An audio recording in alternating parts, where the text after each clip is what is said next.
The combination of the first reading with the Gospel is always fairly explicit, and here we have the fourth of the servant songs of 2nd Isaiah coming in, and that is coupled very well with the self-emptying of the Son of God seen in the 10th chapter of St. Mark, on which the Church meditates over this weekend. We see here human nature coming to the fore in the request of these two apostles, the sons of thunder.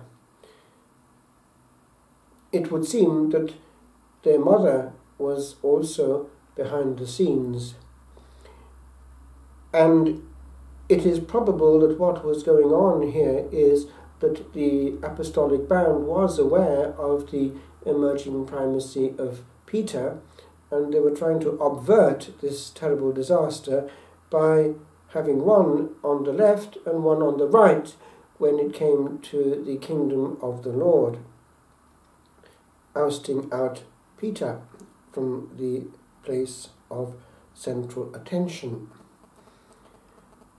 But it all shows how humans are, even when close unto glory. What is going on here?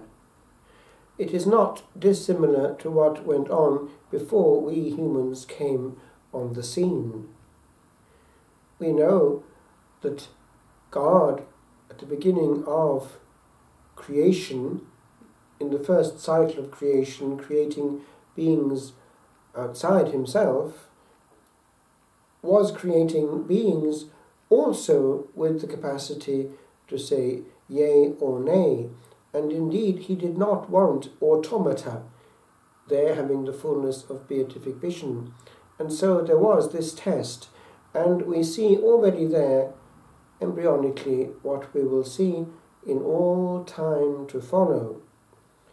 This element of wanting to reign, this element of independence, this refusal to serve, non serviam, and then the reaction of the one who is given greater power at that point, St. Michael the Archangel, who is like God.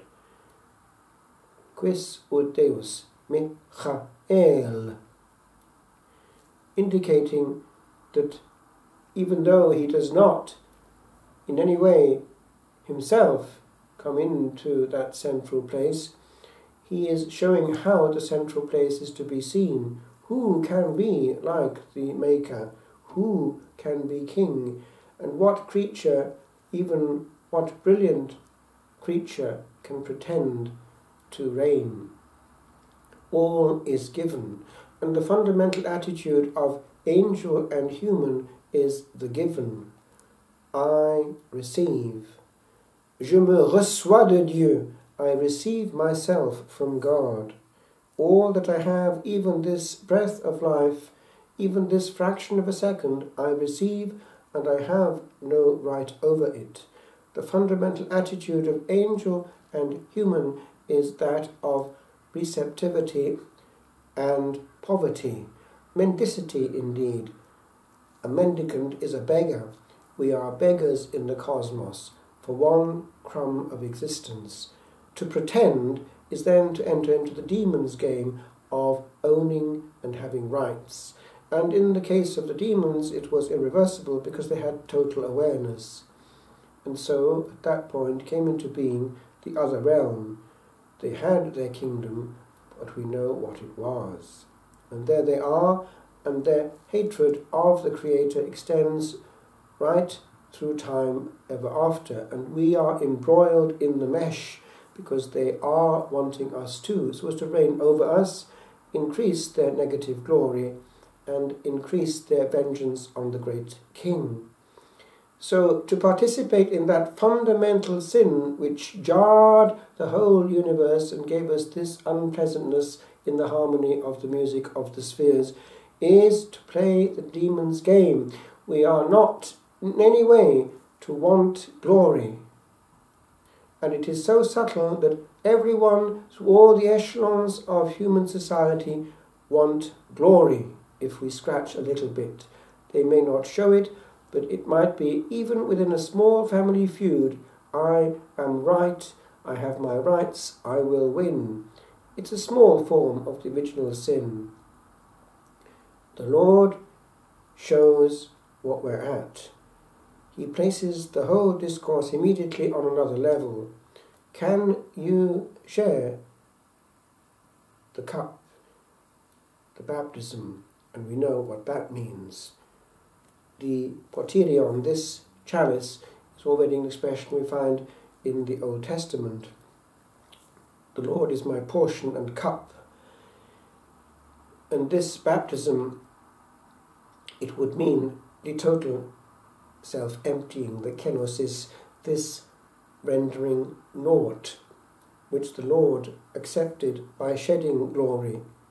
He did not cling to the glory that was his right.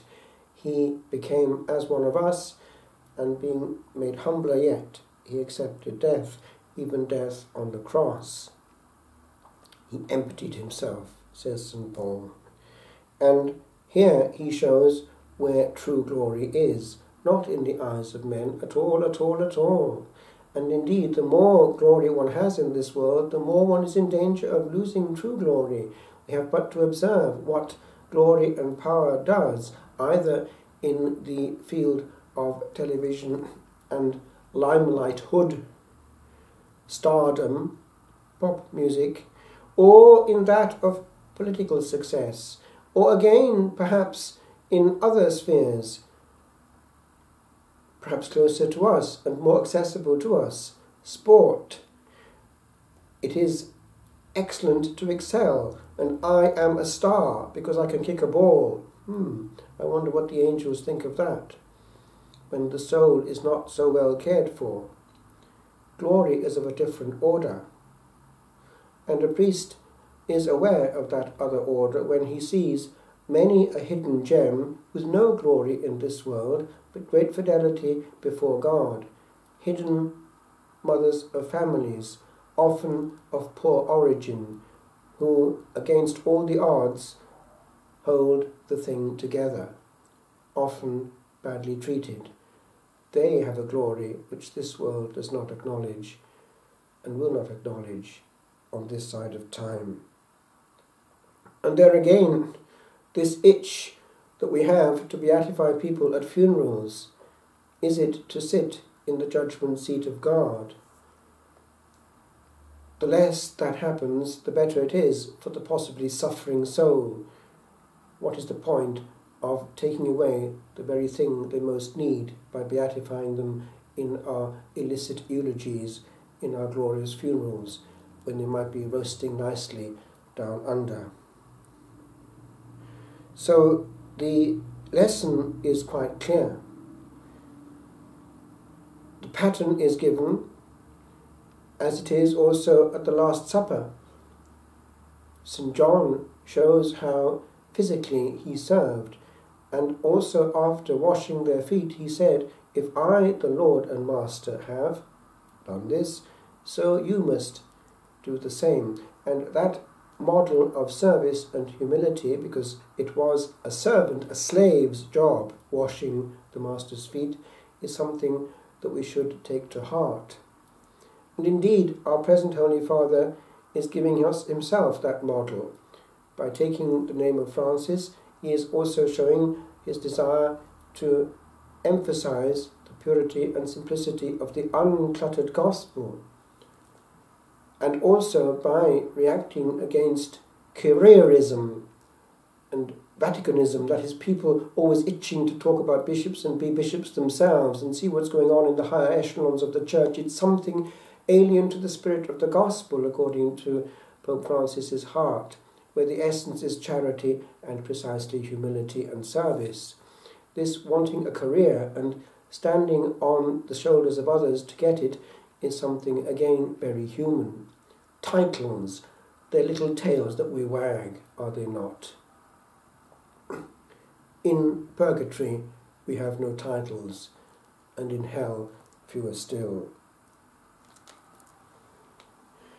So the Lord gives the model, and all is contained in this last phrase. The Son of Man himself did not come to be served, but to serve, and to give his life as a ransom for many. Rather like the way in which in our day we are reminded of that in concrete little details. Pope Francis, for instance, feeling sorry for the Swiss guard who had been watching upright for hours and getting him a cup of coffee for his pain. Little things which are of the spirit of the gospel far more than careerism. Indeed, who was more surprised than Pope Francis when he was elected? Here, then, we have the final phrase, this giving of himself, and to give his life as a ransom for many. Now, the translation here is accurate. This many comes through as hyperton polon, which is the Greek for many, which is already a plural, but then it's a double plural, because we have the plural of the plural, and it corresponds to the same in the Hebrew, ravim, because the notion of many is there already, but they put it in the plural, so we have this double plural.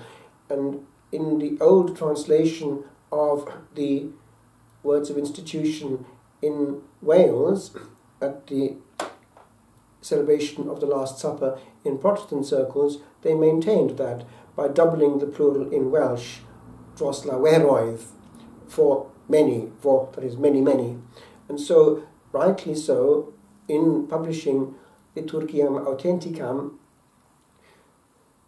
the Holy Father, Benedict, was wanting that there should be this element of complete fidelity to the sacred language that we have. Hence it is that it is more correct to say for many when we are consecrating the chalice. There are also theological implications, because to say for all is in the mind of people hearing it regularly to somehow suggest that it's all automatic. All are included in the potentiality, but there has to be the consent and the saying yes. Otherwise we are appropriating and thinking that we have rights over salvation. Again, it's a misconception of our state. We are mendicants, we are empty, and we have everything to lose or to gain. It's not a given just like that. It's a given if we accept, and on the conditions given by the one who offers. We can't presume. We can't presume. And this element is a sin of our time, even in church circles. Presumption. It is my right. Now, this element then of remembering how the Lord, in emptying himself supremely to that extent of possibly at the moment of saying, my God, why have you forsaken me?" willingly, voluntarily abdicating from his right over the beatific vision for one instant, so as to take upon himself the whole darkness of our curse. Perhaps it was going to that extent at the moment of expiring, or just before. But that emptying of himself was the filling of heaven, the filling with light in a darkened world. Here behind me at New Grange, darkness was the great enemy, and they went to great lengths to protect themselves against the darkness of the beyond. The sun was the brightest thing they knew. They tried to catch its power. We have the unconquered Son of glory, the Son of justice, the Son of God, whose glory was seen on Mount Tabor, but always in the context of the exodus that he had to accomplish in Jerusalem. The glory was awaiting him after his passage through the Jordan of Calvary. The same applies to us. Our glory is not for this side of time, and if we look for it on this side of time, we're playing the game of the demon, which even humans called to be apostles could unwittingly have an itch for as well.